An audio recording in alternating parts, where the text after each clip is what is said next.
नमस्कार दोस्तों, स्वागत करता है अपने YouTube चैनल पे खुशी न्यूज भोजपुरी में। आज मैं आपसे बताने वाला हूँ भोजपुरी के सुपरस्टार गौरव झा के बहुत ही जबरदस्त शानदार फिल्म के बारे में, जिस फिल्म का नाम है भैया मेरे राखी को बंधन को निभाना। इसी फिल्म के बारे में आप लोग को बहुत बड़ा जानकारी देने वाला हूँ, यानी ये बताने वाला है इस फिल्म को टीवी पे कब तक चलाया जाएगा। हाँ तो दोस्तों, हमारे इस वीडियो को पूरा देखिएगा तभी आप लोग को पूरा बात समझ में आएगा। जो लोग हमारे चैनल पे नए हैं सब्सक्राइब कर ले, क्योंकि हमारे चैनल पे भोजपुरी फिल्म का हर खबर सबसे पहले आता है। भोजपुरी के सुपरस्टार गौरव झा की फिल्म भैया मेरे राखी को बंधन को निभाना, इस फिल्म की कहानी की बात की जाए, रोमांटिक लव स्टोरी, पारिवारिक और इमोशनल और भाई और बहन का रिश्ते का फिल्म होने वाला है। वहीं इस फिल्म के स्टार कास्ट में लोग देखने को मिल जाएगा भोजपुरी के सुपरस्टार गौरव झा, ऋतु सिंह। वहीं इस फिल्म के अन्य कलाकार की बात कीजिए तो भोजपुरी इंडस्ट्री का ही छोटे बड़े कलाकार इस फिल्म में नजर आने वाले हैं। वहीं इस फिल्म के गाने की बात कीजिए तो इस फिल्म के सभी गाने बहुत ही जबरदस्त शानदार पारिवारिक गाने होने वाले हैं। हाँ तो चलिए दोस्तों, आपसे बताना चाहता हूँ भोजपुरी के सुपरस्टार गौरव झा की फिल्म भैया मेरे राखी को बंधन को निभाना, इस फिल्म को कब कितने बजे किस टीवी चैनल पर चलाया जाएगा। मीडिया रिपोर्ट के माध्यम से बताया जा रहा है भोजपुरी के सुपरस्टार गौरव झा की फिल्म भैया मेरे राखी को बंधन को निभाना, इस फिल्म को आप लोग में रिलीज किया जाएगा 17 अगस्त को शाम 6 बजे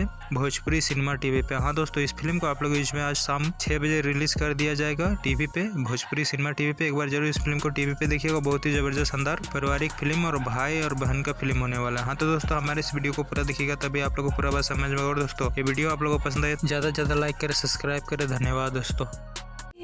वर्ल्ड डिजिटल प्रीमियर में देखें भैया मेरे राखी के बंधन को निभाना 17 अगस्त शनिवार शाम 6 बजे दंगल प्ले ऐप पर।